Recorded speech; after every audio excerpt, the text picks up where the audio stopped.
Boa noite a todos, é um prazer estar aqui com vocês e vamos começar aqui as nossas discussões sobre Fazenda Pública em Juízo, sob a ótica do Superior Tribunal de Justiça. Como eu disse, muitos pontos, muitos aspectos que serão tratados dos mais diversos assuntos relacionados à atuação da Fazenda Pública. E eu quero começar com vocês, vou aqui compartilhar o meu material e quero começar de antemão já tratando de uma questão extremamente delicada relacionada à atuação da Fazenda Pública, que é a questão relacionada à competência. Está aí o nosso material, depois eu vou disponibilizar para todos vocês esses slides.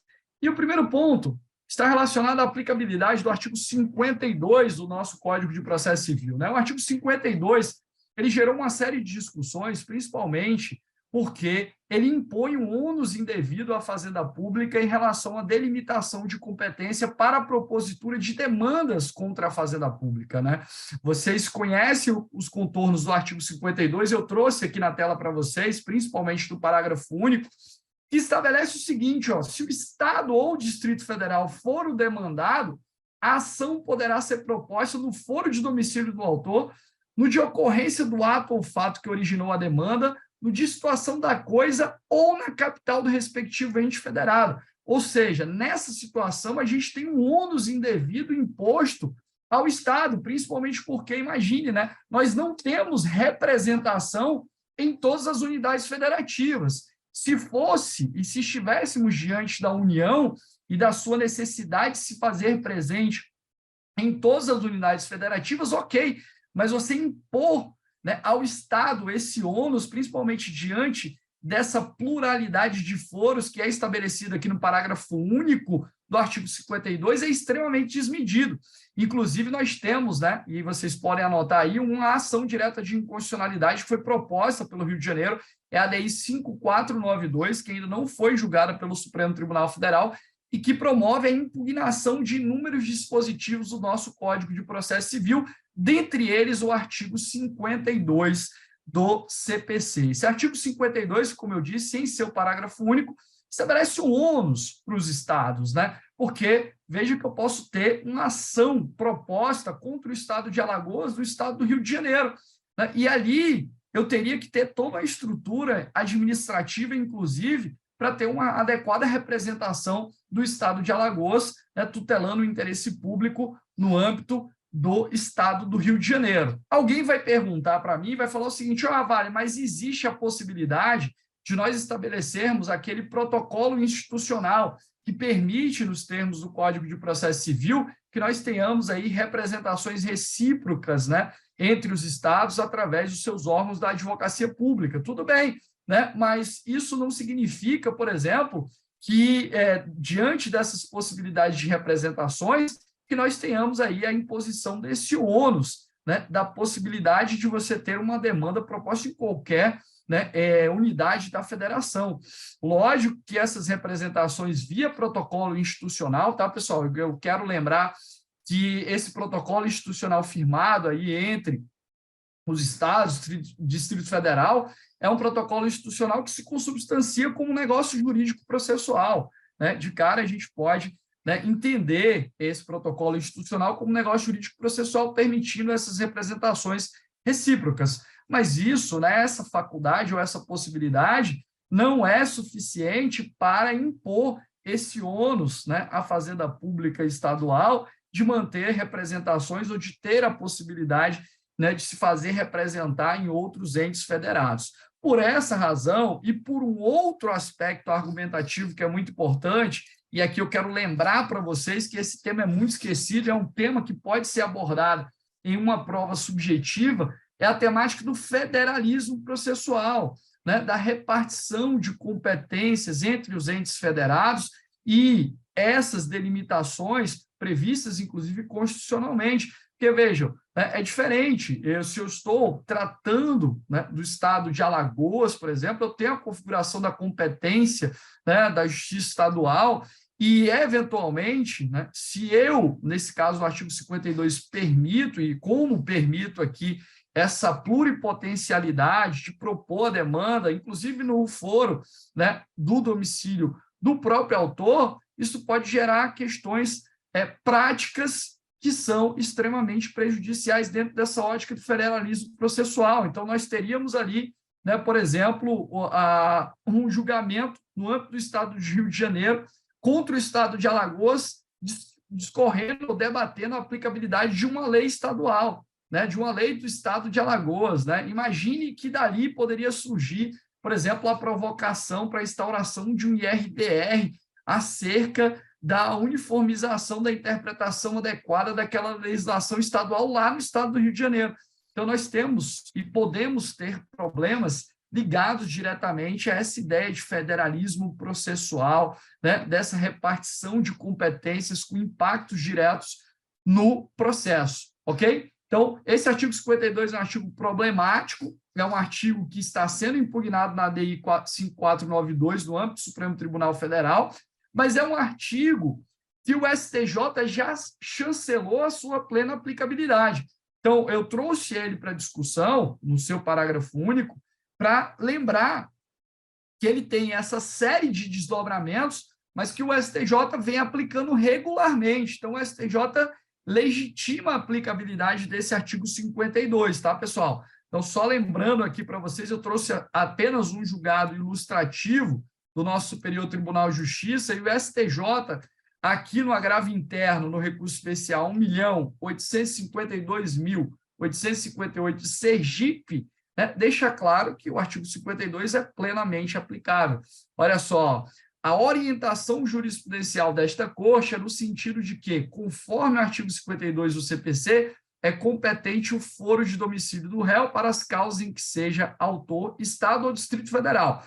Porém, se Estado e Distrito Federal for réu, for demandado, a ação poderá ser proposta no foro de domicílio do autor, no de ocorrência do ato ou fato que originou a demanda, no de situação da coisa ou na capital do respectivo ente federado, o que acaba defluindo nessa série de problemas que podem surgir, como eu trouxe aqui para vocês. Então, abrir esse flanco para essa potencialidade ampla, né, de se propor uma demanda em qualquer quadrante da federação é extremamente prejudicial para o ente público, porque, né, o seu aparelhamento em termos, inclusive, de advocacia pública é dentro da sua, como regra, dentro da sua esfera de competência territorial. Por óbvio, né, nós temos algumas representações, inclusive, em Brasília, mas, né, esse artigo 52, parágrafo único, acaba impondo ônus indevido e pode ser que nós tenhamos uma discussão a nível, e o nosso objetivo da aula aqui não é tratar só de debates que envolvam questões objetivas não, tá, pessoal?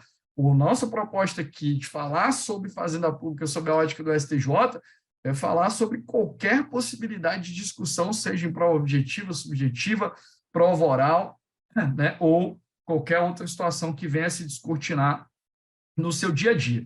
Pessoal, eu sempre faço questão de destacar, quem ainda não assistiu minha aula, que a minha aula não pode ser assistida posteriormente em velocidade 2 ou 2,5, porque ela naturalmente já é na velocidade 2, 2,5.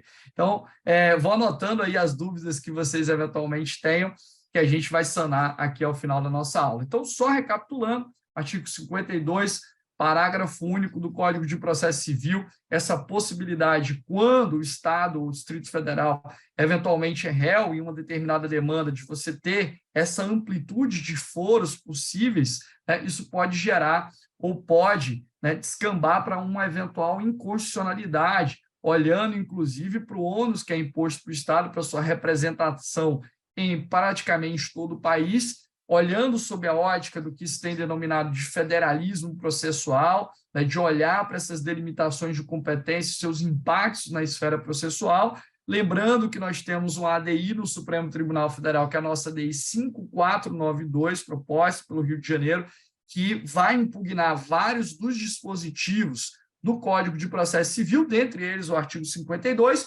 porém, o nosso Superior Tribunal de Justiça, ele tem aplicado plenamente as disposições do artigo 52 e permitido, né, quando eventualmente o Estado ou o Distrito Federal for demandar, que essa eventual demanda seja proposta no foro do domicílio do autor, no de ocorrência do ato do fato, né, da situação da coisa, ou eventualmente na capital do respectivo ente federado, beleza? Já começo por aqui, porque o examinador pode, né, fazer questionamentos para vocês, Lembrando que boa parte dos senhores e senhoras farão provas orais, né? Até porque nós temos aí tido, em boa parte dos concursos, por exemplo, da advocacia pública, a exigência, né, de prova oral. Um outro concurso aí não tem exigido prova oral, mas as provas orais, os examinadores, em alguns casos, eles acabam ali provocando o candidato para expor sua opinião em relação, muitas vezes, a um determinado dispositivo legal ou, né, em relação ao entendimento consolidado no âmbito dos tribunais. Ok, pessoal? Lembrando que a gente falou, né, desse protocolo institucional que está aí no artigo 75, parágrafo 4º do Código de Processo Civil, esse compromisso recíproco aí entre os entes federados, e eu gostaria de destacar para vocês que, a despeito do 75, parágrafo 4º, fazer remissão só aos estados e ao DF, né, nós temos aí entendimento, inclusive, amplo no âmbito doutrinário, acerca da possibilidade dessa utilização também pelos municípios, franquear essa possibilidade, né, que aí nós temos, naturalmente, um negócio jurídico processual, para que ele seja firmado também entre municípios, né? Esse entendimento aí eu já defendo também, o professor Léo Cunha também defende esse entendimento, né, na Fazenda Pública em Juízo. Então, há essa consonância, né, doutrinária no sentido de possibilitar a utilização desses protocolos institucionais previstos aí no artigo 75, parágrafo 4º do CPC, também pelos municípios. Ok, pessoal? Então, o primeiro ponto aqui para a gente avançar, que eu queria tratar, era sobre competência, principalmente sobre destaque do artigo 52, parágrafo único, as situações nas quais o Estado, o Distrito Federal é réu numa demanda, ou seja, essa amplitude aí de foros, né, o questionamento que já existe no Supremo na DI 5492, e principalmente aqui sob a ótica do STJ, essa previsão expressa de que o 52 é plenamente aplicável e de que há essa possibilidade aí de uma eventual opção por foros, né, concorrentes dentro do artigo 52, parágrafo único do nosso Código de Processo Civil. Pessoal, meu termômetro com vocês vai ser o chat. Ritmo tá bom, tudo tranquilo, né? Me falem aí no chat. A gente, já que vencemos essa primeira questão, esse primeiro ponto, já que, mais uma vez, me desculpando com todos vocês em relação ao atraso que tivemos, mas lembrando que quem não conseguiu acompanhar depois pode, eventualmente, acessar a gravação. Vou disponibilizar para todos. Beleza?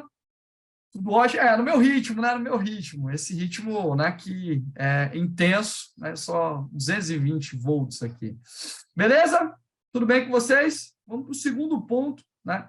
Eu praticamente aqui trouxe 10 pontos para a gente destacar e trouxe aqui, já vou adiantar, eu trouxe 10 pontos, mas eu trouxe um ponto bônus para a gente dar uma aprofundada legal aqui nessas discussões, beleza?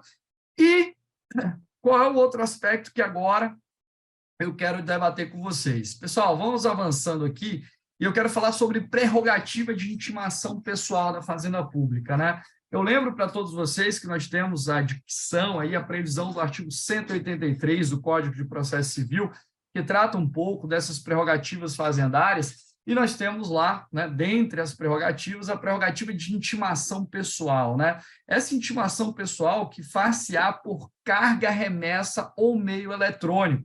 Aqui eu já desdobro isso em algumas discussões. Primeira delas, né? Vale, eu posso considerar intimação pessoal a intimação que é feita por e-mail, né? Nós temos o enunciado, e eu sou o secretário-geral do Fórum Nacional do Poder Público, né, que discute questões ligadas ao processo, voltadas especificamente à Fazenda Pública. Nós temos o enunciado do FNPP que diz, olha, comunicação processual, intimação por e-mail não é considerada pessoal, porque através do e-mail eu não tenho condições, por exemplo, à luz, né, da Lei 11.419, que é a nossa lei do processo eletrônico, particularmente ali no artigo 5º, eu não tenho condições de ter, por exemplo, acesso à integralidade dos autos, eu não tenho condições de confirmar o recebimento, não tenho condições de confirmar o envio, então eu não posso considerar essa comunicação processual via e-mail como, né, uma intimação pessoal.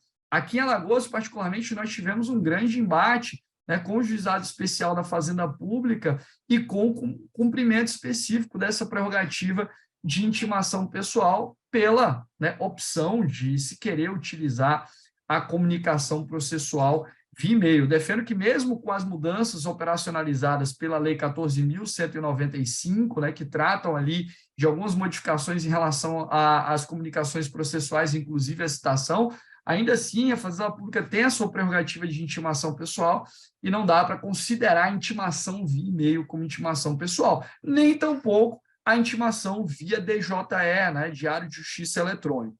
Então, percebo que carga, remessa ou meio eletrônico, quando a gente fala de meio eletrônico, nós estamos falando principalmente de sistemas informatizados que permitem, né, ali a confirmação do recebimento, do envio, acesso integral aos autos. São sistemas processuais que nós temos em operação, tal como o PJE, SAGE, o próprio sistema do STJ e do Supremo Tribunal Federal. Beleza, galera? Então, o que acontece? É óbvio que hoje nós temos uma pluralidade de sistemas, né? Isso dificulta a vida não só do advogado privado, mas também do advogado público, tá, pessoal? E essa pluralidade de sistemas, ela precisa ser vista, né, principalmente sobre a ótica do nosso Código de Processo Civil, porque o Código de Processo Civil impõe aos entes públicos um dever que muitas vezes é esquecido lá pelo dever esse imposto pelo artigo 1050 do nosso Código de Processo Civil, que estabelece que os entes públicos ali farão o cadastro nos sistemas processuais dentro de um prazo de 30 dias da vigência do Código de Processo Civil. E percebam vocês, né, de que, nesse caso, e aí é um ponto que a gente vai tratar, eu tenho 30 dias para fazer esse cadastro. Se eu não fiz, o Código de Processo Civil prevê alguma competência específica, alguma consequência específica? Não tem, né? O 1050 fala que os entes públicos têm que fazer esse cadastro no prazo de 30 dias, mas não prevê nenhuma consequência específica. Mas o STJ, o nosso Superior Tribunal de Justiça, no lead case, né, que envolvia lá o município de Aracaju, não sei se tem alguém de Aracaju aqui, né, aqui do ladinho, né, de Maceió, e nesse caso específico, lá no município de Aracaju, o que aconteceu? O município de Aracaju não se cadastrou no sistema processual do Superior Tribunal de Justiça, e o Superior Tribunal de Justiça considerou que a intimação via DJE seria válida, a despeito, né, desse tipo de intimação não ser considerada uma intimação pessoal. Então, o STJ criou uma consequência que não está na lei para dizer, olha, se o ente público não se cadastrou no prazo do 1050, ele, né, tem o ônus aí de, eventualmente, monitorar, né, essa comunicação processual via DJE. Né? Criou o STJ essa consequência que não está prevista na própria lei. Então, aqui eu trago para vocês, que é exatamente o ponto que eu quero destacar, eu trouxe o agravo interno no recurso especial 1.939.593 de Pernambuco, né, que o STJ, quis 38 de agosto, o STJ reafirma esse entendimento, diz o seguinte, ó, não sendo realizado o cadastro perante a administração desta corte, deve-se considerar a intimação realizada mediante a publicação do ato impugnado no Diário da Justiça Eletrônico, razão pela qual se mostra intempestivo o recurso, né? E aí o STJ, né, vai trabalhar com inúmeras perspectivas, inclusive, né, com o artigo 6º, dentro desse modelo cooperativo de processo, né, que o ente público tem esse dever imposto pelo Código de Processo Civil no 1050, e nós estamos falando de um modelo comparticipativo de processo, todos os atores processuais têm que agir de acordo com a boa-fé, com deveres de probidade, honestidade, lealdade, né, prezando, inclusive, pela razoável duração do processo e pela efetividade da tutela jurisdicional. O STJ foi por esse caminho e acabou entendendo que nós deveríamos, né, aí ter uma interpretação adequada do artigo 183 do Código de Processo Civil, apesar de que, né, esse entendimento, de alguma maneira, né, é criticado, né? Foi até o ponto aqui, Danilo, é exatamente isso que eu queria falar, né? Muito criticado por alguns doutrinadores, justamente por essa visão de que, né, nós teríamos aí uma consequência, uma prejudicialidade para o poder público que não está estabelecida no Código de Processo Civil. Então, quando você fizer a leitura do artigo 183 do Código de Processo Civil, quando você lembrar da prerrogativa de intimação pessoal, lembre também desse entendimento do STJ, né, que é um entendimento importante que dá aí um caminho, né, estabelece uma consequência em razão, né, particularmente do não cadastro pelo ente público, né, porque deixou aí de observar o dever previsto no artigo 1050 do nosso Código de Processo Civil. Então, começamos com competência, artigo 52, falamos da prerrogativa de intimação pessoal e do destaque, né, da peculiaridade, da especialidade que o STJ traz para essa interpretação do 183, e a gente vai avançando, pessoal, aqui para desdobrar em um outro ponto, beleza? Eu acho que está todo mundo bem com vocês, tudo bem com vocês, né? Quem ainda não tinha assistido nenhuma aula minha, eu acho muito difícil, a maioria deve ter assistido, mas quem não assistiu ainda, o ritmo é ritmo intenso, né? Que a dedicação com vocês e a preocupação é máxima, né? E vamos avançando para o terceiro ponto, né? Terceiro ponto da nossa noite, aqui que eu quero discutir e debater com vocês, envolve já uma outra temática. A gente vai passar de prerrogativa de intimação pessoal para tratar de pedido de suspensão, pessoal. E aí esse é um tema que tem cara de fazenda pública, né? Esse é um tema fazendário, praticamente, né? Pedido de suspensão, e aqui eu estou falando de pedido de suspensão, né? Vocês não estão me ouvindo falar pedido de suspensão de segurança, pedido de suspensão de liminar. Eu sempre gosto de usar a expressão pedido de suspensão de decisão, porque eu posso ter, né, a suspensão de uma eventual decisão interlocutória, posso ter uma suspensão de uma sentença, posso ter a suspensão de um acordo no tribunal, né? Então, eu estou falando aqui de pedido de suspensão de decisão. Lembrando que a gente praticamente tem uma série de diplomas normativos que tratam do pedido de suspensão, dentre eles a própria Lei 12.016, né, de 2009, que é a nossa lei do mandado de segurança, a Lei 8437, né, e outros diplomas que vão tratar e vão estabelecer essa possibilidade de nós termos o chamado pedido de suspensão. O pedido de suspensão, muitas vezes, ele é encarado de maneira equivocada por vários alunos, por várias pessoas, inclusive, que vão trabalhar na prática, né? O pedido de suspensão, ele, em sua natureza jurídica, ele não se confunde com o recurso, né? O pedido de suspensão, se vocês quiserem anotar aí e ter em mente, né?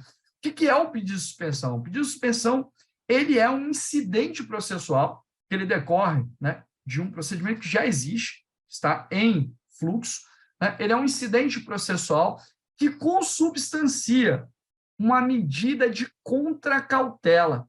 Uma medida de contracautela por quê? Porque o objetivo é obstar a produção de efeitos de uma decisão quando isso possa resultar em grave violação à ordem, à saúde, à segurança, à economia públicas, né? Ou seja, a gente tem aí um instrumento cujo objetivo é obstar a produção de efeitos de uma decisão.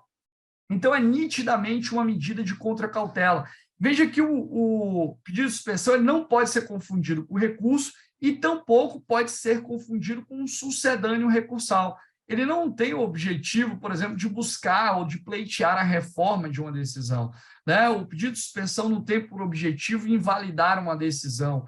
O pedido de suspensão tem um objetivo claro e bem definido, que é, né, o objetivo de obstaculizar a produção de efeitos de uma decisão que gera prejuízo para o poder público, né? Em sentido amplo aqui, né? Lembrando para vocês que o pedido de suspensão, por não ter essa natureza recursal, aqui é só lembrando, que eu sei que todo mundo sabe disso, né? Eu posso manejar o pedido de suspensão e, ao mesmo tempo, interpor recurso cabível, não há impedimento, muito menos impossibilidade, né?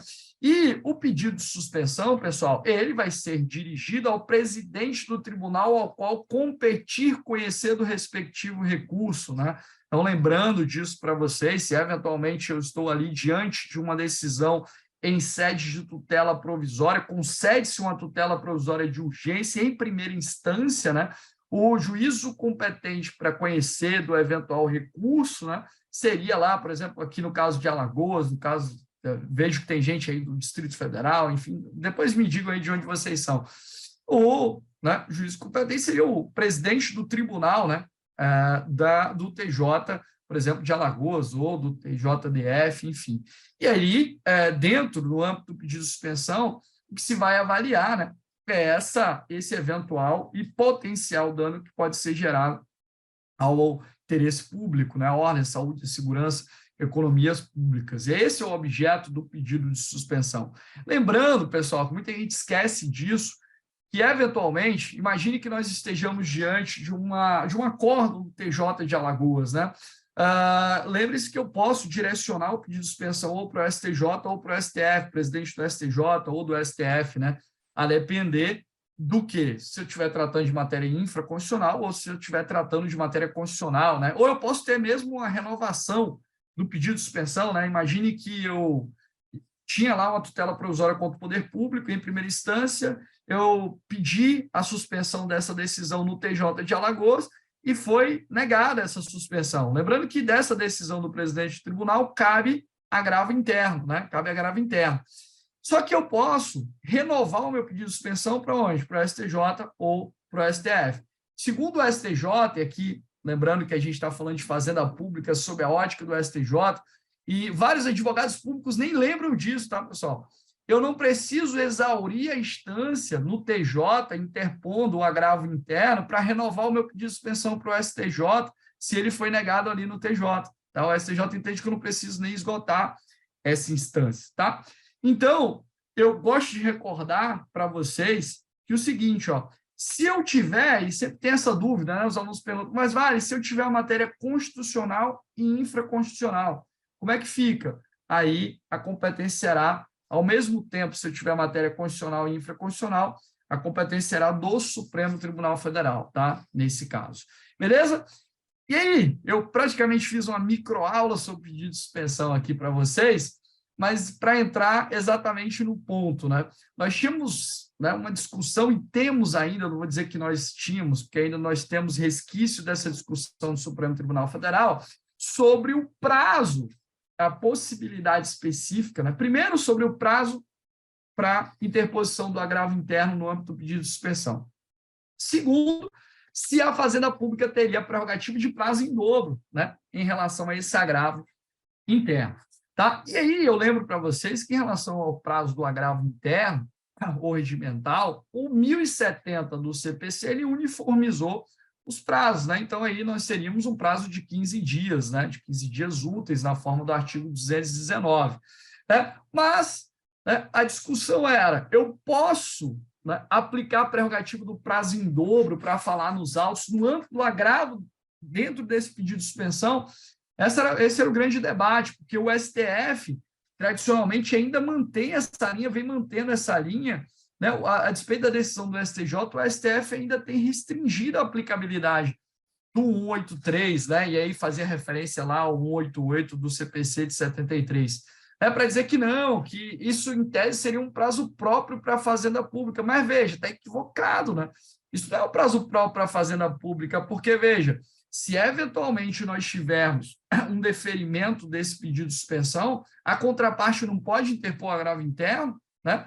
Poderia agravar. Então, assim, esse prazo do agravo interno, no âmbito do pedido de suspensão, não é um prazo para mim próprio para a Fazenda Pública, né? E, portanto, nem para mim, nem para o STJ, né? E, portanto, esse prazo tem que observar a prerrogativa fazendária do prazo em dobro.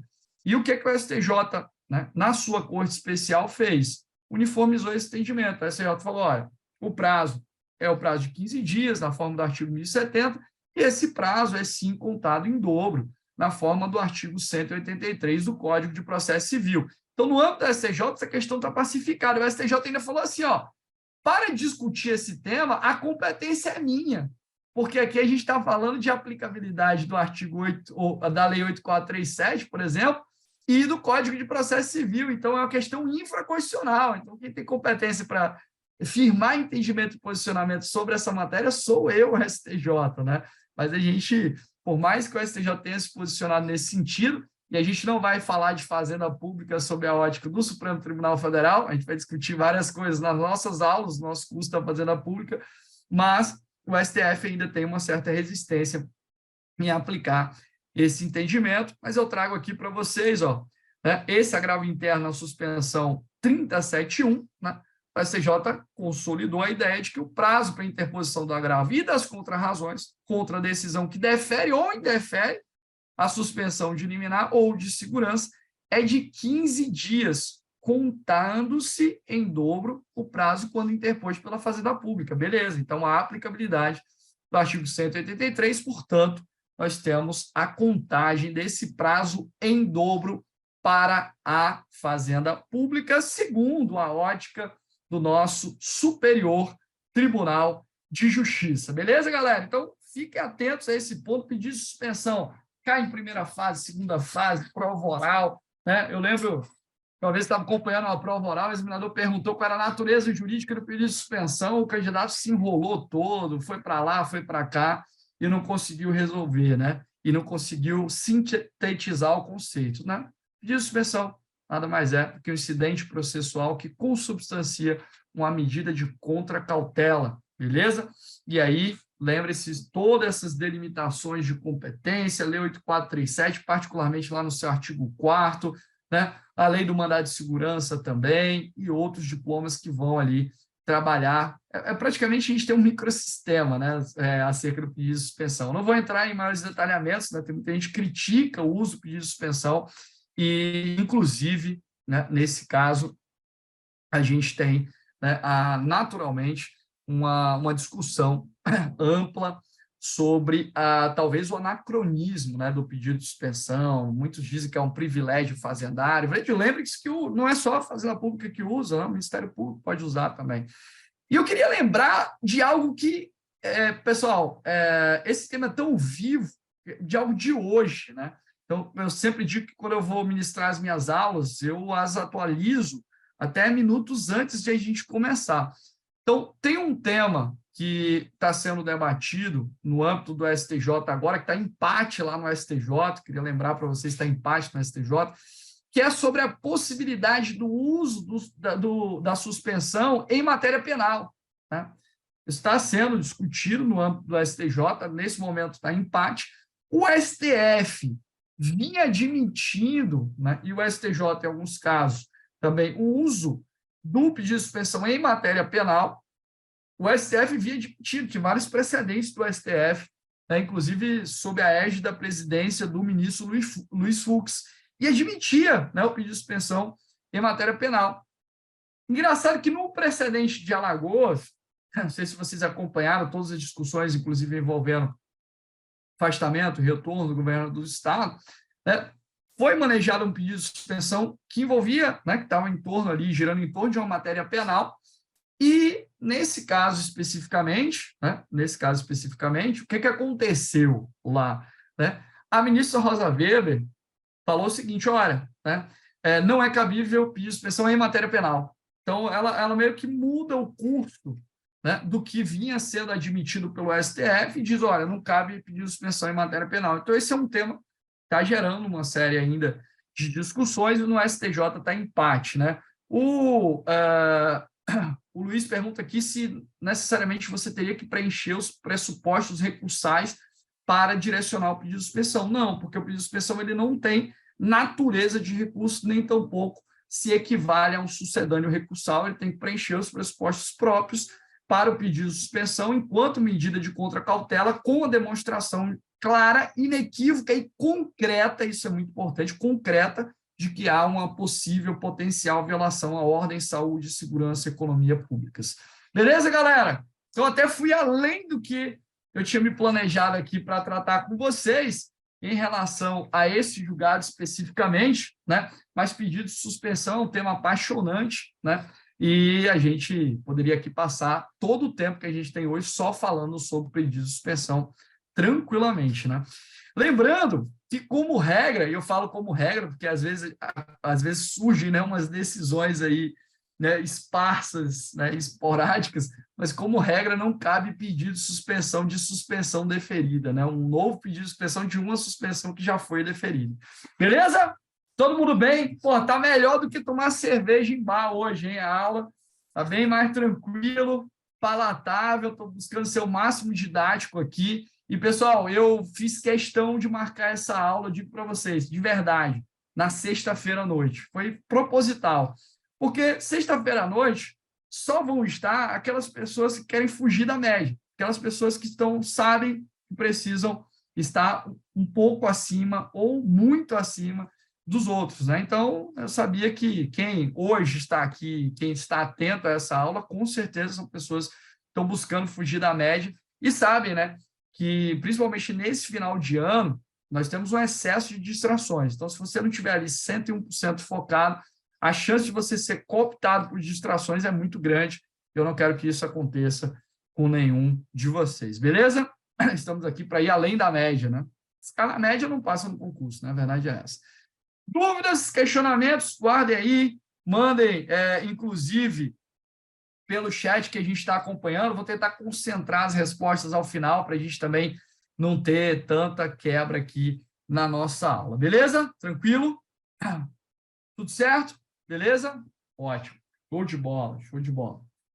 Então, vamos seguir, pessoal, para a gente continuar com as nossas discussões e aqui passando um pouquinho, né, do tema da suspensão, né? A gente falou de agravo e suspensão. E eu queria primeiro lembrar e entrar em outro tema polêmico, que inclusive o STJ agora prolatou uma decisão importantíssima, né? A gente vai dialogar com o entendimento do STJ, que é, né, a temática da intervenção anômala, né?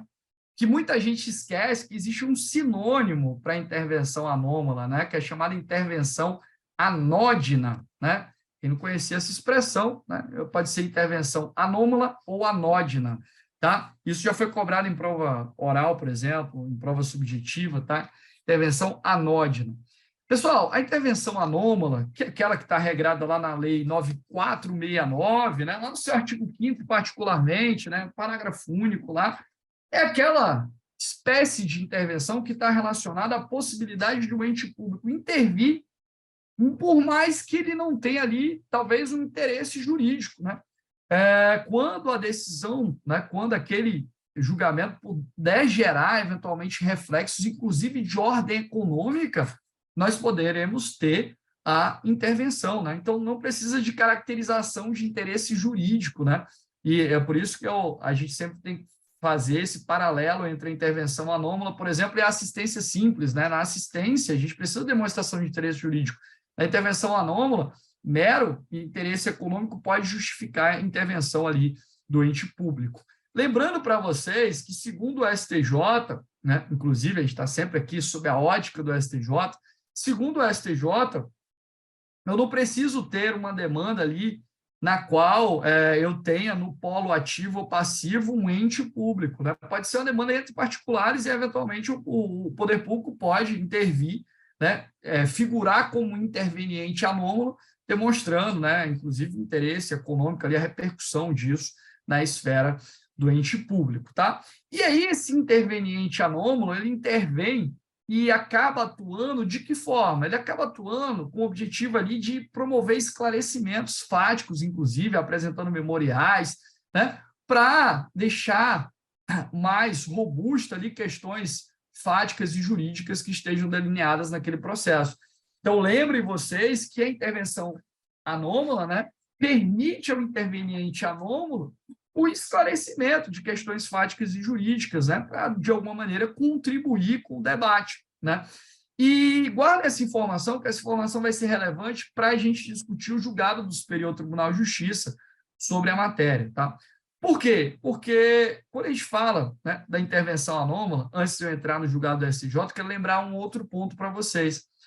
Quando a gente fala de intervenção anômala, muita gente esquece, né, que no âmbito da intervenção anômala, de acordo com a 9469, né, o legislador falou o seguinte: olha, se eventualmente um interveniente anômalo ele interpuser recurso, ele vai ali ter, né, configurada a sua situação como parte, e essa configuração da intervenção ali anômala e da consequentemente interposição de recurso e da configuração do ente como parte gera alguns reflexos, né? Inclusive para fins de locamento de competência, né? Vocês sabem muito bem disso.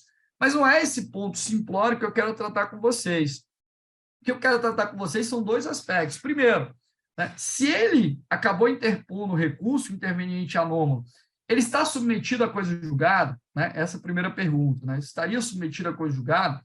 A princípio, sim, né? Se ele passa a ter condição de parte, se ele interpõe o recurso, ele está submetido a coisa julgada.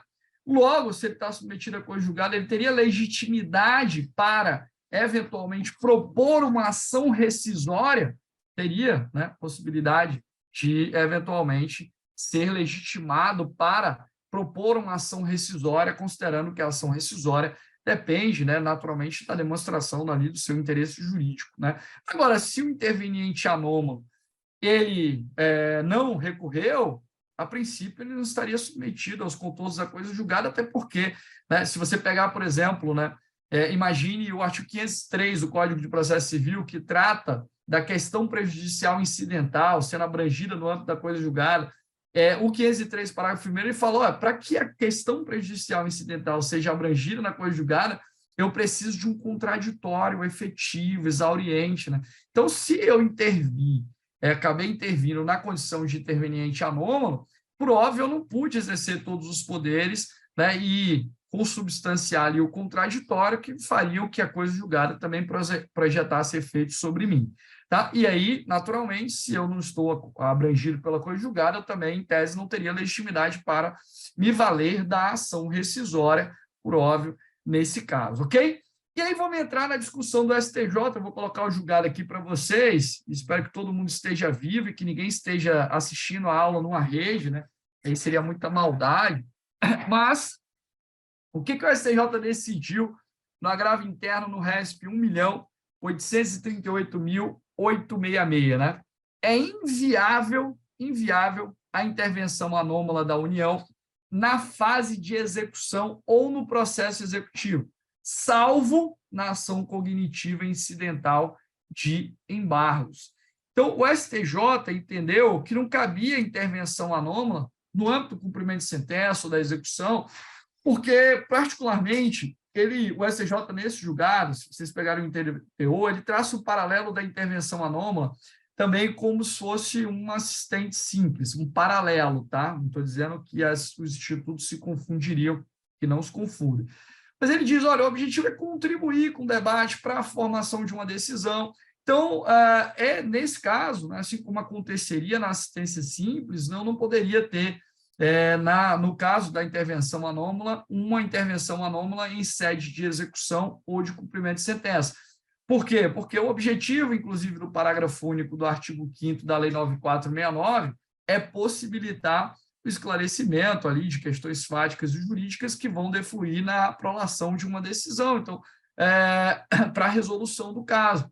Por isso, o STJ entendeu que não cabia ou não caberia intervenção anômala no âmbito, tá, pessoal? Não caberia intervenção anômala no âmbito da execução ou do cumprimento de sentença. Vale, mas cabe nos embargos. Nos embargos é diferente. Os embargos da execução teriam natureza jurídica de ação, portanto, né, poderíamos ter uma intervenção anômala naturalmente. Beleza, pessoal? Então, esse tema tem sido explorado em algumas provas para a galera que vai fazer concurso, né? E é muito importante, né, essa revisão, esse entendimento do STJ, essa distinção também, porque o STJ tem outro julgado sobre intervenção anômala, que ele falou, olha, dá para não confundir intervenção anômala, interesse meramente econômico, por exemplo, com a assistência simples, interesse jurídico caracterizado regularmente no caso em específico, beleza? É um tema importante, tem sido cobrado, fiz aqui uma revisãozinha com vocês, já trouxe o entendimento de ontem do STJ, então intervenção anômala sob a ótica do STJ. Estou achando até que eu vou escrever um livro, Fazenda Pública sob a ótica do STJ, fazer esse recorte, né? A brincadeira, vai vir um manual aí, manual estratégico da Fazenda Pública, esse está sendo escrito já, beleza? Inclusive, potencialmente a gente depois sorteia aí para a galera que esteve aqui hoje. Galera, só me diga uma coisa aqui, só para eu saber. Até agora está valendo a pena a aula, sexta-feira à noite, 4 pontos a gente tocou aqui, né, explicações das mais diversas ordens. Espero que eu esteja sendo também didático com vocês, para que esses assuntos estejam bem destrinchados aí, né? Beleza? Show de bola. O pessoal está falando aqui. Tá tranquilo. Vamos avançando, então, vamos para um quinto ponto, né, que eu disse que tinha horário para começar, mas não tinha horário para terminar, né? Minha esposa fica louca, né? Que hora você vai chegar? Eu falei, não sei, vou dar aula, né? Então, da aula, não sei que horas eu vou chegar em casa. Mas vamos para o quinto ponto, pessoal. E esse quinto ponto é muito importante, e eu sei que muita gente não faz a mínima ideia do que eu vou falar agora. Né? Mínima ideia do que eu vou falar agora. Mas que bom que vocês, alguns, não fazem a mínima ideia do que eu vou falar agora. Mas é importante que passem a fazer por conta do que a gente vai discutir. Pessoal, tem algo que a gente tem debatido muito no âmbito da teoria do direito, no âmbito do direito constitucional, direito público como um todo, que é a chamada teoria das capacidades institucionais. Tá? Teoria das capacidades institucionais. Né? Eu lembro muito do caso Susten, do Van Miller. Né?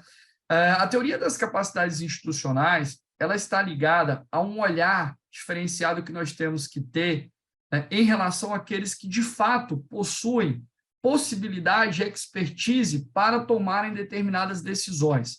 Calma que eu vou traduzir isso em exemplos. Né? Ou seja, será que, de fato, nós temos condições de decidir uma matéria ou outro ente, né, ou outro poder teria melhores condições de decidir aquela matéria? Então, quando a gente olha para as capacidades institucionais, vem um alerta. Quem é que tem melhores condições de decidir? Essa é a pergunta no âmbito da teoria das capacidades institucionais. Quem é que tem melhores condições de decidir? E aí eu vou contar uma historinha para vocês, né, relacionada ao período pandêmico.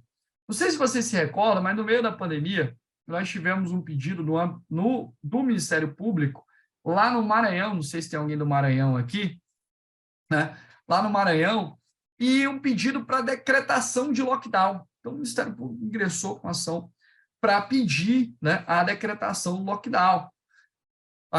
O que foi feito lá no TJ do Maranhão? Em sede, né, lá no Poder Judiciário maranhense, deferiu-se uma tutela provisória para determinar o lockdown. Aí eu pergunto para vocês, quem é que tinha melhores condições de decidir sobre o lockdown?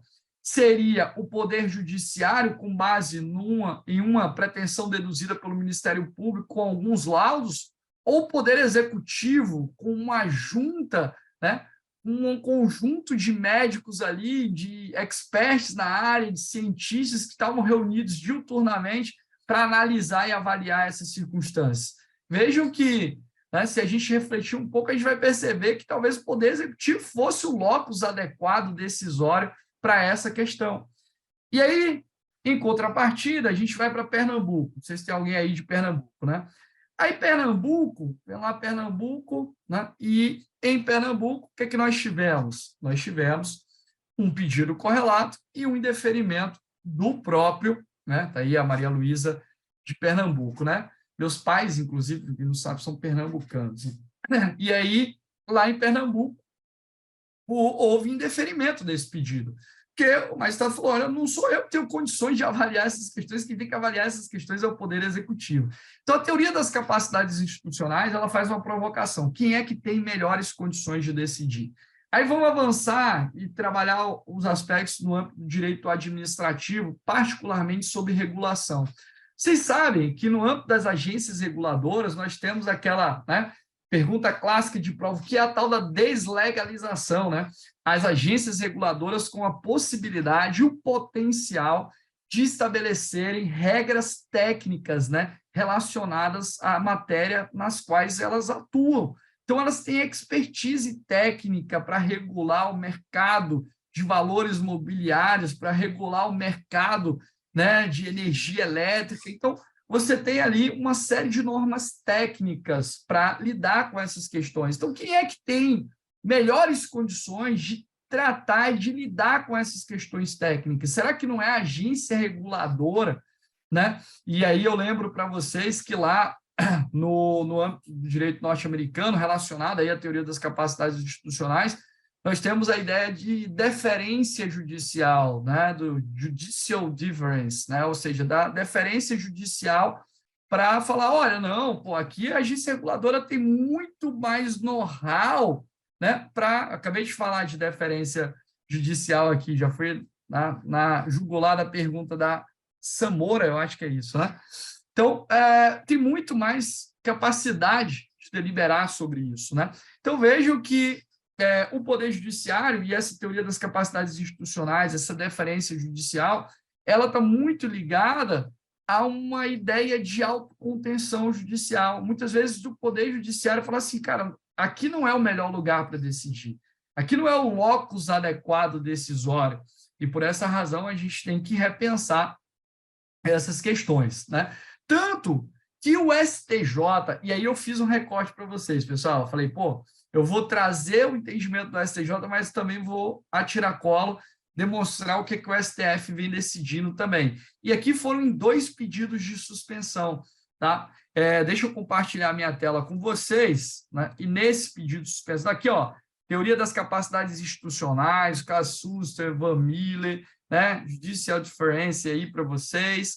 E aí o STJ falou o seguinte, ó, a interferência do Poder Judiciário em regras de elevada especificidade técnica do setor elétrico por meio de liminar configura grave lesão à ordem e à economia. Aqui eles deferiram o pedido de suspensão porque falaram, pô, essa é uma questão extremamente técnica, deferiu sua tutela provisória, né, numa situação envolvendo diretamente aqui os contornos da atuação técnica de uma agência reguladora.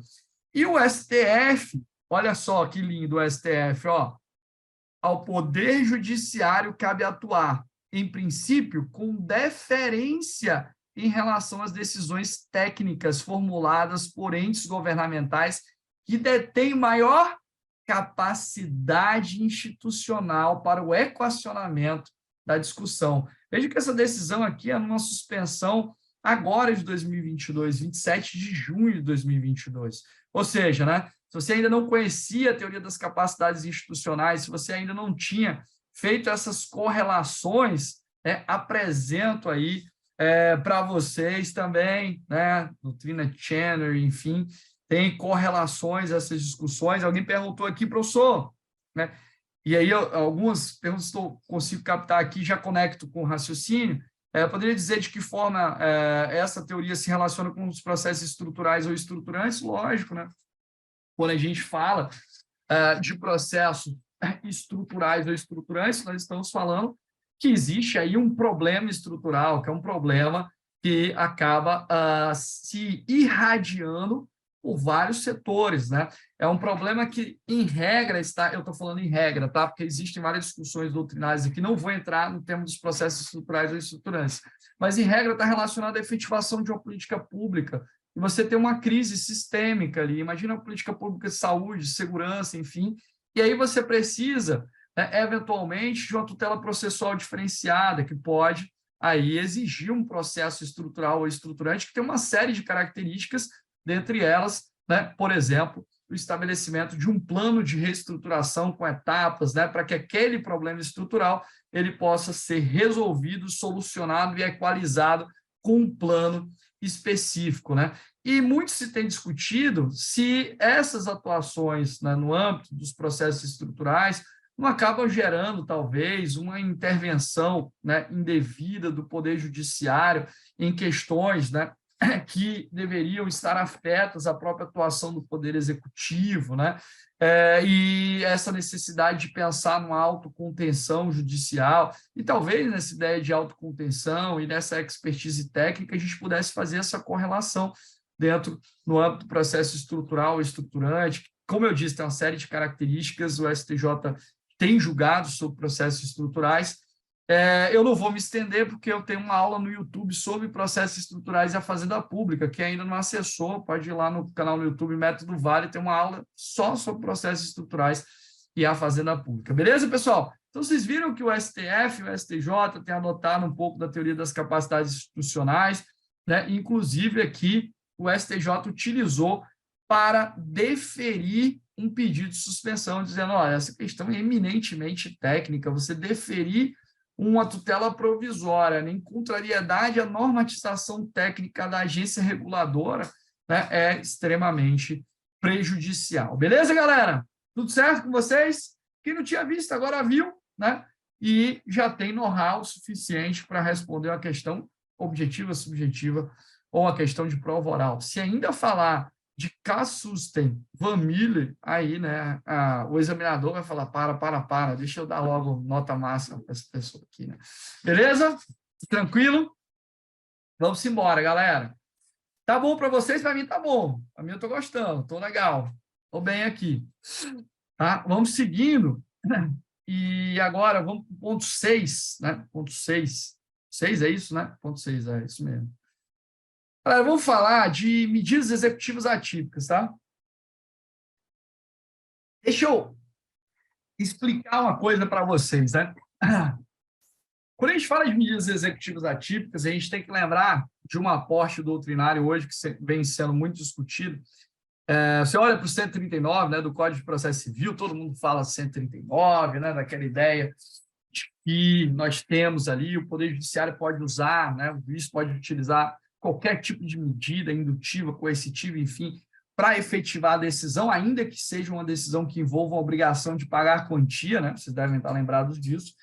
E aí você tem hoje descortinada, né, toda a discussão sobre as medidas executivas atípicas, né, essa possibilidade de você utilizar alguns meios que tradicionalmente não estão previstos no próprio Código de Processo Civil para efetivar uma decisão, suspensão de passaporte, CNH e todo esse debate que a gente tem aí em operação.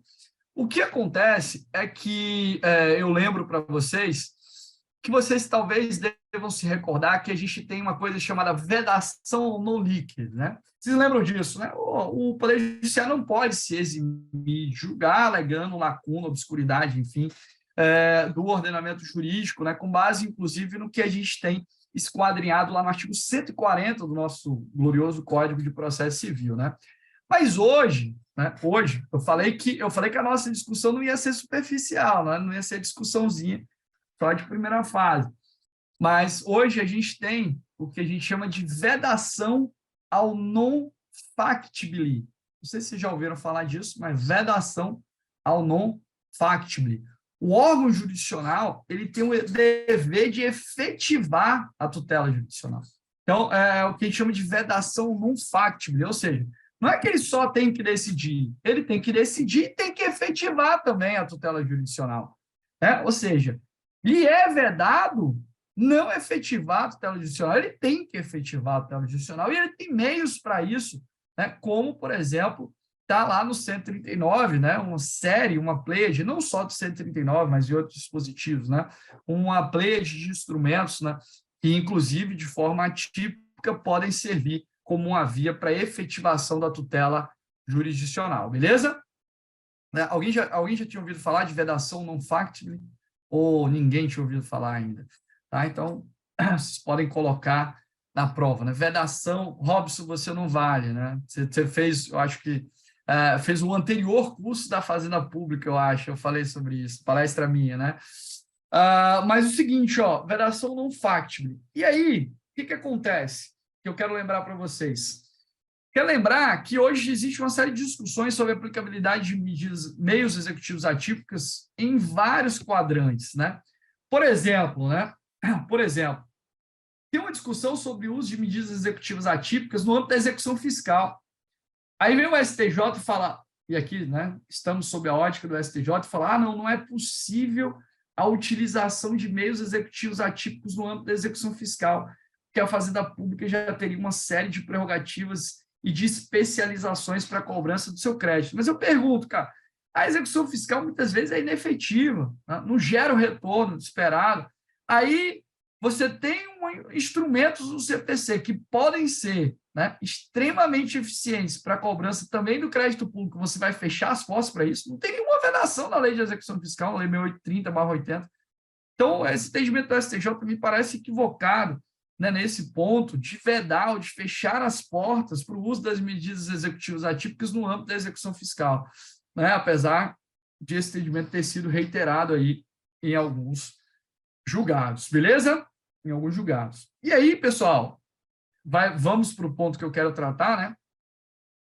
E aí, medidas executivas atípicas no âmbito da ação de improbidade, né? No âmbito da ação de improbidade. Vocês lembram? A lei de improbidade administrativa, a lei 8429, ela foi praticamente refundada através da lei 14.230, né? Então, tivemos uma reconfiguração completa, né, das discussões sobre improbidade. Inclusive, uma delas é muito importante para quem atua no âmbito da advocacia pública, né, que foi a discussão sobre legitimidade dos entes públicos para a propositura da ação de improbidade, né? Nós tivemos isso julgado lá nas ADIs 7042 e 7043 do Supremo Tribunal Federal, né? ADIs, para mim, emblemáticas, né, porque eu fui citado, né, pelo ministro Fux na ADI 7042, né? Escrevi um artigo com meu queridíssimo amigo, professor Rafael Oliveira, conhecido provavelmente de todos vocês, e nós fomos citados pelo ministro Fux na ADI 7042, né? Nessa ideia de que o poder público, de que as pessoas jurídicas de direito público teriam, sim, legitimidade para a propositura da ação de improbidade administrativa. Pessoal, e aí, né, discutiu-se no âmbito do STJ sobre essa possibilidade de aplicação das medidas executivas atípicas no âmbito da ação de improbidade. E o STJ chancelou, né, o uso dessas medidas na ação de improbidade como uma medida de efetivação também do interesse público, né? Não havia sentido rechaçá-las em situações nas quais, por exemplo, se busca ali uma recomposição patrimonial específica, né? Então, o STJ falou, olha, pode sim, né, não há impedimento no uso das medidas executivas atípicas no âmbito da ação de improbidade. Então, eu vou colocar aqui para vocês, ó, vamos lá, recurso especial, né? 1.963.739 do Mato Grosso. O STJ também fala, olha, galera, é possível sim, né, nós termos a utilização de medidas executivas atípicas no âmbito da ação de improbidade administrativa, beleza? Então, esse é um dos pontos que eu gostaria de tratar com vocês. Medidas executivas atípicas é um tema importante. É bom lembrar de todos os estándares e parâmetros que foram estabelecidos pelo STJ para o uso das medidas executivas atípicas, mas no que nos pertine comentar, né, esse era o ponto que eu gostaria de trazer, porque nós temos outros aspectos ainda para tratar nessa sexta, né, de debates sobre fazenda pública em juízo sob a ótica do STJ. Eu espero que não tenha ninguém cansado aí, todo mundo bem, inteiro, né, seguro de si, porque aqui provavelmente a gente já falou para quem vai fazer concurso de umas 50 questões de prova, né? Então já dá para vocês, e quem, né, pretendia fazer uma revisão sobre o tema em alguns aspectos, acredito estar fazendo aí uma boa revisão. Tranquilo? Tudo bem? Posso continuar? Posso seguir? Fluxo? Ótimo. Então vamos embora, né? Vamos embora. Vamos lá, avançando aqui, pessoal, para um outro ponto. E aí vocês sabem que juizados especiais da Fazenda Pública é tema sempre muito cobrado aí nas provas, e é um tema que também o STJ tem enfrentado em vários dos seus aspectos, né? A Lei 12.153, né, particularmente aqui de 2009, né, vou falar muito da 12.153, mas 10.259, né, a gente tem um microsistema dos juizados especiais, né, esse microsistema abrange, como regra, 9.099, 10.259, 12.153, né, que quando a ideia de microsistema envolve a perspectiva de uma permeabilidade normativa, não é isso? É um diálogo franco e aberto entre essa legislação. E aí, pessoal, o que eu quero lembrar para vocês, né? Eu quero lembrar, aqui recordando a todos, que existem, particularmente para quem vai fazer prova, né? Existem dois artigos da 12.153 que são muito cobrados, né? O artigo 2º, que delimita ali a competência dos juizados especiais da Fazenda Pública, e o artigo 5º, que trata da legitimidade, né? Esses dois artigos aí, eles estão, né, na frente em termos de cobrança em provas, principalmente da advocacia pública. Mas o que eu quero destacar para vocês? Existiu, né, uma discussão no âmbito do STJ sobre a possibilidade de um incapaz ser parte no âmbito dos juizados especiais da Fazenda Pública. Porque vocês vão lembrar que no âmbito da Lei 9.099 nós temos uma vedação, né, uma vedação específica, né, ao incapaz figurar como legitimado lá no âmbito, como parte no âmbito dos juizados especiais, né, cíveis, né? Aqui, qual foi a discussão? Foi o seguinte, cara, o STJ, esse debate chegou no STJ, e a discussão foi a seguinte, olha, quando eu olho para 9.099, tem restrição, mas quando eu olho para 12.153, não tem uma vedação expressa. E aí a discussão era, tudo bem, eu aplico o microsistema, já que não tem uma vedação expressa, e eu vou aplicar lá o dispositivo da Lei 9.099, ou aqui é uma previsão especial mesmo, da 12.153. E o STJ entendeu que não havia lacuna, né, na 12.153, que a 12.153 havia feito uma opção por viabilizar, à medida que foi omissa, a legitimidade do incapaz no âmbito dos juizados especiais da. Portanto, pessoal, o que nós tivemos, né, de fato, foi o entendimento do STJ de que não havia ali uma omissão a ponto de eu ter a necessidade de preencher uma lacuna, que a falta de previsibilidade no artigo 5º resultaria numa possibilidade do incapaz ser parte no âmbito dos juizados especiais fazendários. Então, nós tivemos aqui, né, e está aí para vocês, o recurso especial número 1.372.034 de Rondônia, e aí fala-se o seguinte, ó, a Lei dos Juizados Especiais da Fazenda Pública, ao tratar da legitimidade ativa das demandas que lhes são submetidas, faz alusão tão somente às pessoas físicas, não fazendo restrição quanto aos incapazes, nem mesmo por ocasião das disposições acerca das causas que excepcionam a sua competência. Tendo havido regulação clara e suficiente na 12.153, não há que se falar em omissão hábil a ensejar potencial aplicabilidade do artigo 8º da Lei 9.099. Então, nós teríamos aí a possibilidade, sim, o incapaz figurar como legitimado ativo no âmbito do juizado especial da Fazenda Pública. Pessoal, tem um ponto que eu nem trouxe, nem tinha aqui trazido para vocês, mas que eu quero muito lembrar, né? Nós tivemos, vocês vão se recordar, o julgamento da Lei 4296 no âmbito do Supremo Tribunal Federal, que acabou, né, declarando a inconstitucionalidade, por exemplo, do artigo 7º lá da Lei do Mandado de Segurança, do artigo 22, enfim, e o artigo 7º, particularmente, estabeleceu algumas vedações à concessão de tutelas provisórias contra o poder público. Só fazendo essa lembrança para vocês. Mas é isso que eu quero falar. O que eu quero perguntar para vocês é o seguinte, haveria possibilidade de nós termos a aplicabilidade da estabilização da tutela provisória de urgência antecipada antecedente nos juizados especiais da Fazenda Pública? Seria possível falar em estabilização da tutela provisória de urgência antecipada antecedente nos juizados especiais da Fazenda Pública? Eu já adianto para vocês meu posicionamento, né? Eu entendo que não, né? Boa parte da doutrina entende que a estabilização não, né? A estabilização não, né? Temos enunciados também nesse sentido. Por que a estabilização não?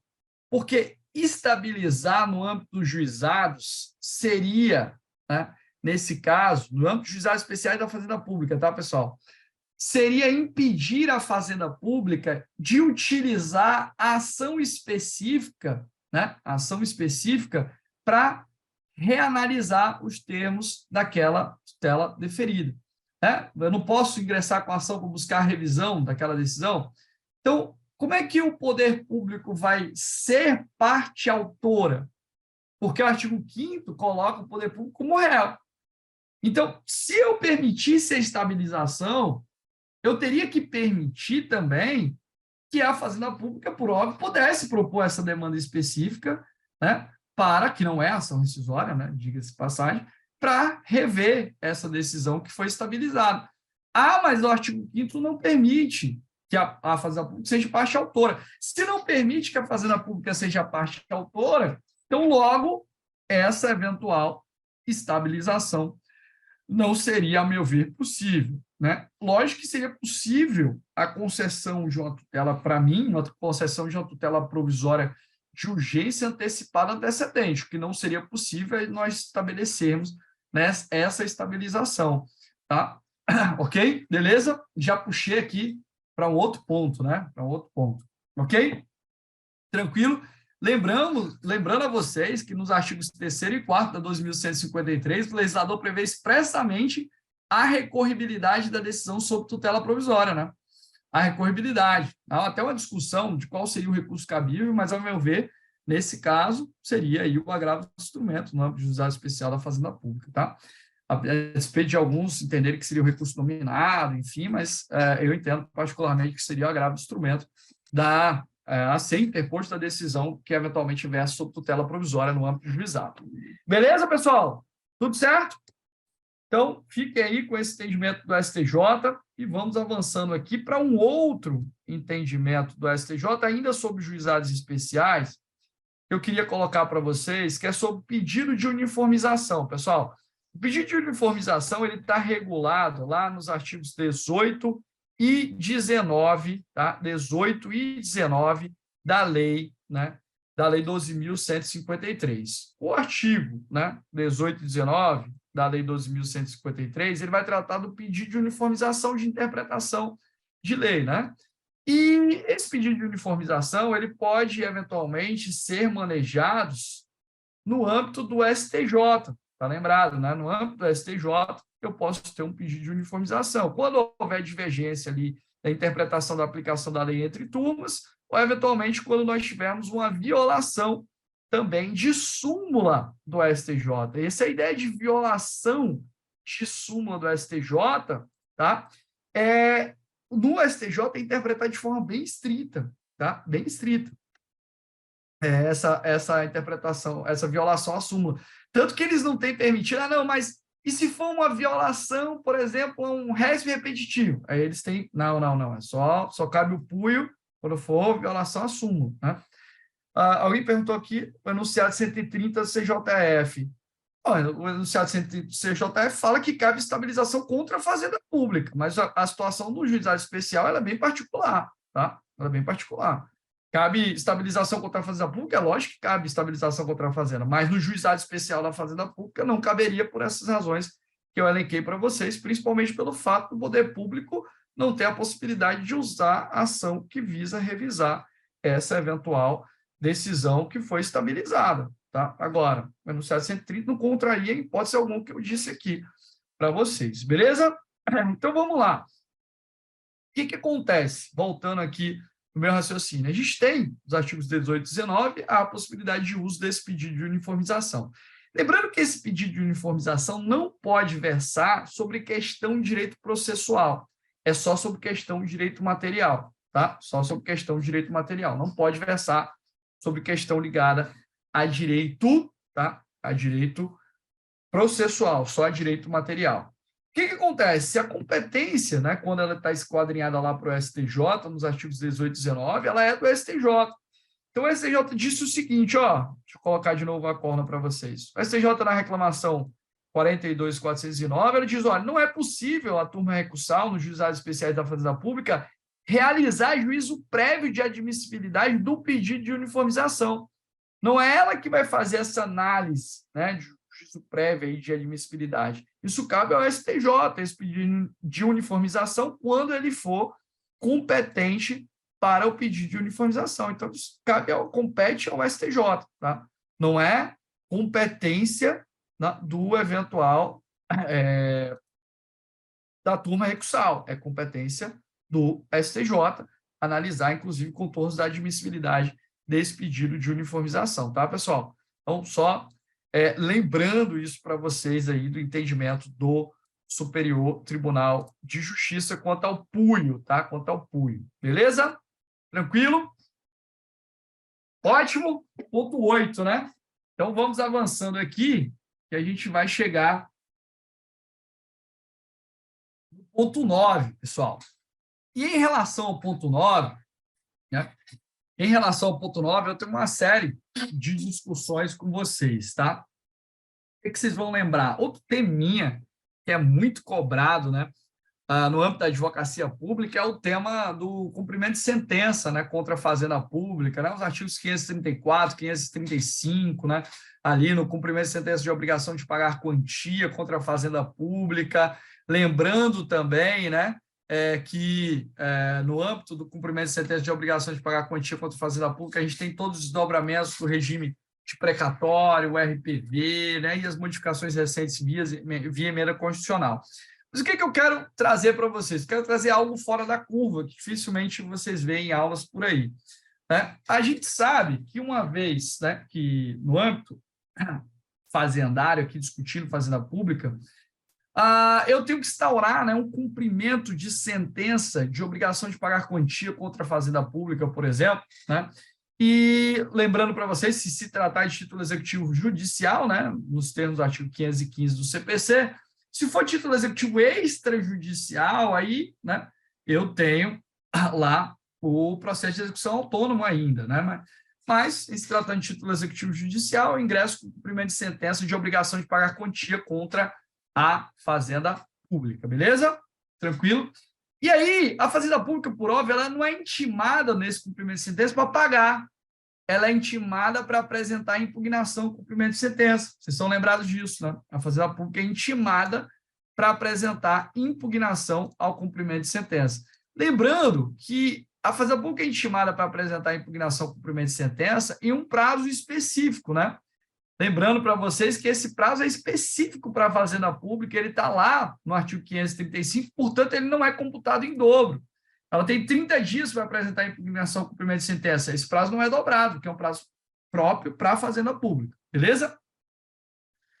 Dentre as hipóteses, né, lembrando que na impugnação ao cumprimento de sentença eu tenho cognição, né, eu tenho restrição cognitiva no plano horizontal. Lembra das lições do professor Kazuo Watanabe, né?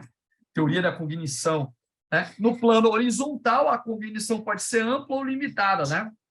Significa que eu posso tratar de algumas matérias ou só de matérias restritas. No âmbito da impugnação ao cumprimento de sentença, a minha cognição ela é restrita no plano horizontal. Então, só posso veicular aquelas matérias que estão lá no 535. Né? Lembrando que no plano vertical, a cognição pode ser, né, exauriente, né? Pode ser uma cognição mais superficial, provisória, ou, para alguns, eu ainda tenho uma cognição que seria rarefeita, né? Para alguns seria aquela cognição, por exemplo, no âmbito da execução, né? Enfim. Mas vamos lá. Entrando na impugnação com cumprimento de sentença, nessas matérias que podem ser alegadas, tem uma matéria que pode ser alegada no âmbito da impugnação com cumprimento de sentença, que é a inexigibilidade, né, do obrigacional. Né? Posso suscitar a inexigibilidade de uma obrigação. E aí, nesse ponto, vocês vão se recordar que nós tivemos, né, no 535 algumas modificações para dizer, olha, né, eu posso alegar essa inexigibilidade quando a decisão ela é contrária a uma manifestação do Supremo Tribunal Federal no âmbito do controle concentrado ou difuso de constitucionalidade, né? Isso está lá no parágrafo 5º, né? Eu posso suscitar, né, a inexigibilidade obrigacional se a decisão contrariar, né, um posicionamento do Supremo Tribunal Federal, controle concentrado ou difuso. Lembrando que esse posicionamento do Supremo ele tem que ser um posicionamento que já existia à época em que a decisão, né, eventualmente foi prolatada. Tá? E aí eu posso, né, alegar ali inexigibilidade da obrigação. E o código do 535, parágrafo 8º, como fazia antes lá no CPC também anterior, ele fala decisão do Supremo. Aí qual foi a dúvida que surgiu, que eu trouxe para vocês aqui? A dúvida que surgiu foi a seguinte: imagine que seja uma questão relacionada eminentemente a direito local e tenha tido uma ADI no TJ. Imaginemos que não seja norma de reprodução obrigatória, que ensejaria a possibilidade ainda de interposição de recurso extraordinário para o Supremo. Tá? Mas ali aquela discussão ia morrer no TJ. O TJ vai dar ali a última palavra em termos de interpretação da legislação, por exemplo, estadual. Eu poderia me valer dessa decisão do TJ para alegar a inexigibilidade obrigacional? Eu poderia utilizar essa decisão do TJ para falar, olha, em termos aqui, olhando até para a delimitação de competência, essa questão vai morrer no TJ. Né? Vai morrer no TJ. Então, se ela morrer no TJ, e é o TJ que dá a última palavra em termos de interpretação dessa legislação, seria possível, em tese, utilizar, né? Pensando aí analogicamente, que o STJ faria às vezes aí do Supremo, dentro dessa perspectiva de interpretação adequada da legislação estadual, utilizar a decisão do TJ como fundamento para alegar uma inexigibilidade obrigacional na minha impugnação ao cumprimento de sentença. Beleza? Beleza? Ótimo. Só que não é isso que entende o STJ. Aqui a gente está falando do entendimento do STJ. O STJ diz o seguinte, olha, essa hipótese ela é restritíssima. É uma hipótese que, de alguma forma, acaba, né, relativizando a coisa julgada. Então, ela só é aplicável para situações que envolvam decisões do Supremo Tribunal Federal. Então, não sei se vocês conheciam esse posicionamento do STJ, mas o STJ aqui, ó, no recurso especial, por exemplo, né, um dos 1.742.147, São Paulo, diz o seguinte, ó, o artigo 741, parágrafo único do CPC, que era anterior, né, atribuía aos embargos de execução eficácia rescisória das sentenças inconstitucionais. Por tratar-se de norma que excepciona o princípio da imutabilidade da coisa julgada, deve ser interpretada restritivamente, abarcando tão somente as sentenças fundadas em norma inconstitucional declaradas em precedente do STF. Em precedente do STF. Tá? Então, eu não poderia usar esse entendimento de aplicação do posicionamento do TJ. Lembrando que se a decisão do Supremo for posterior, né, aí eu teria aquele aplicabilidade 525, parágrafos 12 e 13, e 535, parágrafo 8º, para, né, ter ali um prazo de 2 anos para ação rescisória a partir da decisão do Supremo, o que para alguns é inconstitucional, porque violaria a segurança jurídica. Estão lembrados disso, né? Beleza? Ponto 9, eu prometo que eu estou caminhando para o fim, né? Caminhando para o fim aqui. Eu espero que esteja valendo a pena para vocês aí ter dedicado esse tempo para a gente condensar tanto conteúdo aqui ligado à atuação da Fazenda Pública em juízo no âmbito do STJ. E vamos avançando aqui para a gente agora falar do ponto 10, e a gente vai ter um ponto extra, né? Além do ponto 10, vamos para um ponto extra. Vamos lá. Primeiro para o ponto 10, né? O ponto 10 traz também uma temática importantíssima para a Fazenda Pública em Juízo, que é a temática do mandado de segurança, né? Lei 2016, né? Lei 2016. Então, vamos lá. Sempre a gente teve aquela discussão de que seria parte do mandado de segurança, né? Seria a autoridade coatora, seria a pessoa jurídica de direito público, que eventualmente suporta, né, o ônus daquela eventual decisão. E a corrente majoritária, né, sempre se posicionou, aí se posiciona, no sentido de que, de fato, né, quem é legitimado, por exemplo, passivo no mandado de segurança, é a pessoa jurídica de direito público, né? Isso repercute diretamente na regularidade dos atos de comunicação processual, inclusive para fins de interposição de recurso, né? Isso é fundamental. Então, nós temos aqui uma decisão do Justiça que era bem clara, né? Aquela decisão cristalina, assim, botar pá de cal nessas discussões sobre legitimidade do âmbito do mandado de segurança. Então, aqui eu trouxe para vocês, né? Vou passar aqui, é o tópico 10. O STJ destacou aqui no agravo interno, no Aresp 1.430.628 da Bahia. Diz o seguinte, olha, em mandado de segurança, a legitimidade para recorrer é da pessoa jurídica de direito público, né? Porque ela, de fato, é quem é parte no mandado de segurança. A autoridade coatora ela é intimada ali para prestar informações, sendo dispensável a intimação da autoridade coatora para fins de início de contagem do prazo processual. Então, é dispensável a intimação da autoridade coatora. Se a pessoa jurídica de direito público já foi regularmente intimada, ali já tem a fluência do prazo recursal e, portanto, né, isso reforça a nossa tese, o nosso posicionamento de que, né, quem é parte no mandado de segurança, de fato, é a pessoa jurídica de direito público que é atingida ali nos termos da decisão. Beleza? Tranquilo? Então, trouxe aqui, mandado de segurança é sempre um tema muito importante, teoria da encampação e outros aspectos. Mandado de segurança contra a decisão judicial também é outro tema importantíssimo. Infelizmente, eu não vou ter tanto tempo para aqui abordar com vocês, para a nossa aula não ficar tão extensa. Sim, apesar, né, Maurício, do artigo 14 da Lei do Mandado de Segurança falar da possibilidade da autoridade coatora recorrer, isso não interferiria diretamente, segundo o STJ, aqui, não dependeria para a fluência do prazo recursal a intimação da autoridade coatora. Ela poderia recorrer, e assim, né, o Léo Cunha e outros autores também vão nessa linha, poderia recorrer uma vez demonstrada regularmente o seu interesse recursal, né? Qual é o interesse da autoridade coatora ali em recorrer. Se eu demonstrar, eventualmente, esse interesse, poderia recorrer. O que o STJ disse é que eu não dependo para a fluência do prazo recursal da intimação, naturalmente, da autoridade coatora. Beleza? Tranquilo? Então, apesar da previsão lá do 14, aqui o STJ falou, olha, que sofre impacto direto, quem teria interesse como regra recursal no âmbito da segurança é a pessoa jurídica interessada.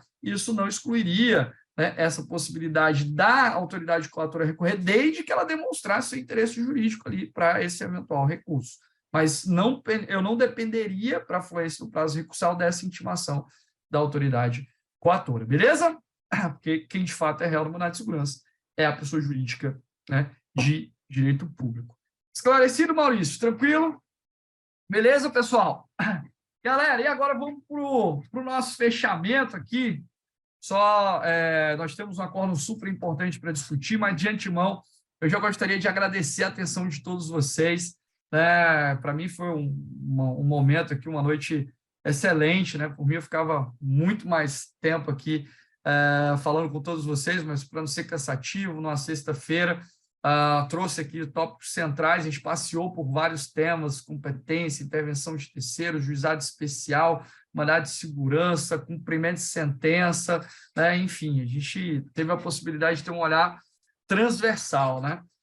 E o próximo acordo, né, envolve uma temática que eu gosto demais, assim, tem um livro escrito, enfim, inclusive na próxima semana eu vou palestrar no STJ, né, no Superior Tribunal de Justiça, e é sobre, né, essa temática, que é a temática dos precedentes judiciais, né? A gente vai falar um pouco sobre precedentes judiciais. Antes de eu passar para esse acordo do STJ, que envolve aí, que acaba tangenciando a Fazenda Pública, né?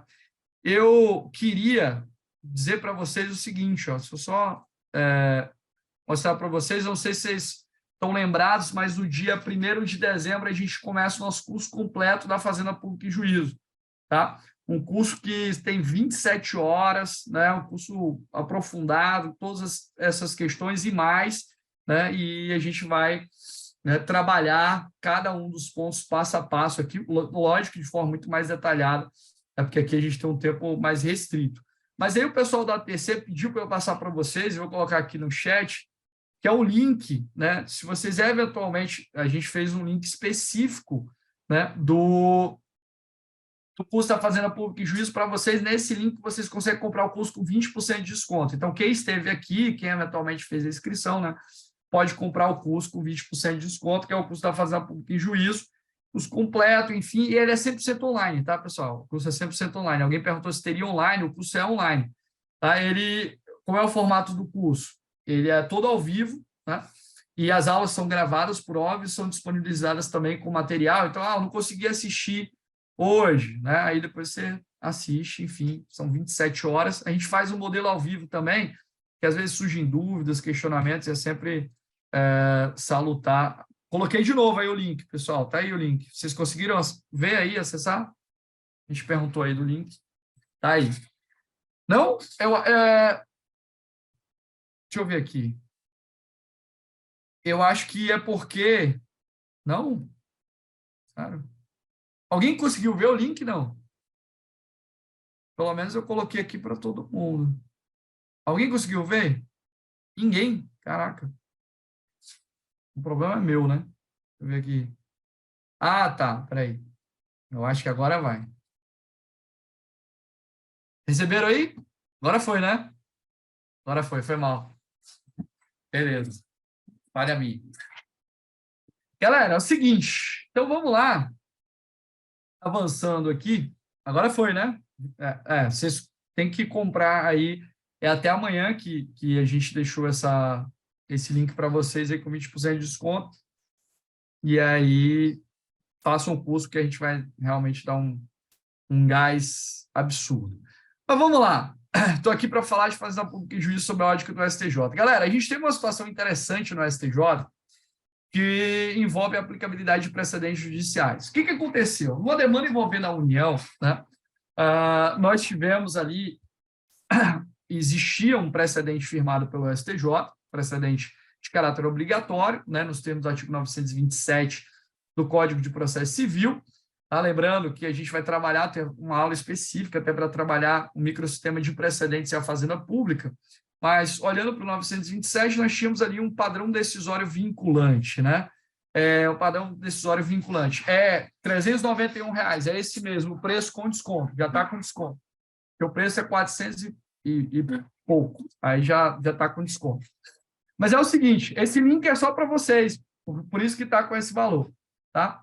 E aí é o seguinte, o que aconteceu? Existia um precedente obrigatório, mas o STJ havia modulado os efeitos dessa decisão. Então, modulou os efeitos, lembrando que quando a gente houve ali uma modulação temporal, modulação temporal prevista lá no 927, parágrafo 3º, e eventualmente lá também no artigo 23 da Lei de Introdução às Normas de Direito Brasileiro, que também é um artigo que possibilita o debate sobre modulação de efeitos. O STJ modulou os efeitos para que aquela decisão tivesse caráter prospectivo, né? Ou seja, fosse aplicável para o futuro, né? Lembrando que é aí a ideia do prospective overruling, né? Eventualmente, ali houve uma superação de precedente e houve uma modulação de efeitos para dizer, olha, esse precedente, essa mudança de entendimento só vai valer daqui para frente, né? Lembrando que o STJ entende que a superação prospectiva ela é excepcional, né? Enfim, não é a regra. Só que houve essa modulação. Então, o que a parte fez? A parte pegou, alegou o precedente, sem suscitar a modulação, para dizer, olha, não, tem que aplicar esse precedente aqui. Só que o caso que estava sendo discutido, né, não era um caso que atraía a aplicabilidade da decisão, do precedente, porque não estava dentro dos contornos da modulação. E aí, o que o STJ falou? Opa, peraí, esse tipo de comportamento processual ele é violador da boa-fé. Porque se eu suscito um precedente, eu tenho que suscitar o precedente trazendo todos os seus contornos, e se eventualmente alguma parte do precedente me é contrária, eu tenho que eventualmente confrontá-la, inclusive suscitando, por exemplo, um distinguish, uma distinção, ou eventualmente um overruling, né? Uma superação do precedente. Tá? Então, o STJ disse, você tem que atuar, né, como ocorre, né, no direito estrangeiro, com candura perante a corte. Tá? Então, o que é o princípio da candura perante a corte? Né? Ele estabelece que a minha atuação, inclusive no trabalho com precedentes, eu tenho que trabalhar sob a ótica do modelo comportamental da boa-fé, com probidade, honestidade e lealdade. Não posso suscitar um precedente dizendo que ele é aplicável ao caso quando ele não é, né? Ali, né, valendo de artifícios para trabalhar uma perspectiva que me é ou que me seja favorável. Aí o STJ dialogou com o direito estrangeiro para falar, né, é a ideia de candura perante a corte, né? Eu não sei se vocês já tinham ouvido falar disso, mas está aqui, ó, o STJ no nosso bônus, né? O STJ fala, ó, invocação de precedente vinculante manifestamente inaplicável, violação dos deveres de cooperação, boa-fé e lealdade processual, princípio candor toward the court, ou seja, candura perante a corte, e também a ideia de duty to disclosure adverse authority, ou seja, o dever de disposição de precedente vinculante é adverso, ainda que seja contrário, desde que você eventualmente dialogue com ele. E era uma situação que envolvia especificamente a fazenda pública, aqui a decisão no âmbito do agravo interno, nos embargos de declaração, no recurso de mandado de segurança 34.477 do DF, né? O princípio da candura perante a corte, né? O princípio também aí da ideia de que eu devo expor eventualmente o precedente que até seja diverso, seja vinculante, mas eu posso suscitar a sua eventual inaplicabilidade com base no distinguish ou numa superação de entendimento. Pessoal, queria mais uma vez agradecer a todos vocês. Eu acho que se a gente faz essa corrente, se a gente se dedica, a gente consegue, né, trabalhar em conjunto e conseguir superar os desafios. Eu acho que a jornada dos concursos públicos é uma jornada que sempre, né, na maioria das vezes, ela é solitária, mas eu tento, quando possível e quando mesmo não é possível, entregar mais do que o melhor aqui para vocês, dizer para vocês que vocês têm um parceiro aqui no que vocês precisarem, tiverem dificuldade, eu estou à disposição, né? E aqui não por qualquer outra coisa, sendo meus alunos formalmente ou não, eu estou à disposição, porque se tem uma coisa que eu resumo como propósito da minha vida é exatamente ajudar pessoas a multiplicar o bem, e eu espero ter feito isso hoje de alguma forma com vocês, né, trazendo aqui muitos dos pontos de posicionamentos que são importantes para essas discussões envolvendo a Fazenda Pública. Lembrando que a gente tem o nosso podcast, né, Fazenda Pública em Juízo, algumas pessoas comentaram aqui, é um podcast que a gente sempre está trazendo temas novos, discussões novas, e vale a pena ouvir em qualquer plataforma. Espero que vocês tenham aproveitado, aí vai ter bola de cristal para a GE de Minas, né? A gente vai fazer aí perto da prova uma série de apostas. Eu vou disponibilizar agora o material para vocês aqui no chat. Espero que vocês tenham gostado, de verdade, de coração. A gente prepara essas aulas, né, muito tempo preparando para selecionar ali os melhores pontos, e aqui eu fico já na expectativa de ter somado com vocês, tá? No nosso curso da Fazenda Pública em Juízo, a gente disponibiliza os nossos materiais, os nossos slides, enfim, e, além disso, é um curso que conta com transcrição de todas as aulas. Então, todas as aulas serão transcritas e disponibilizadas para vocês, beleza? Tranquilo?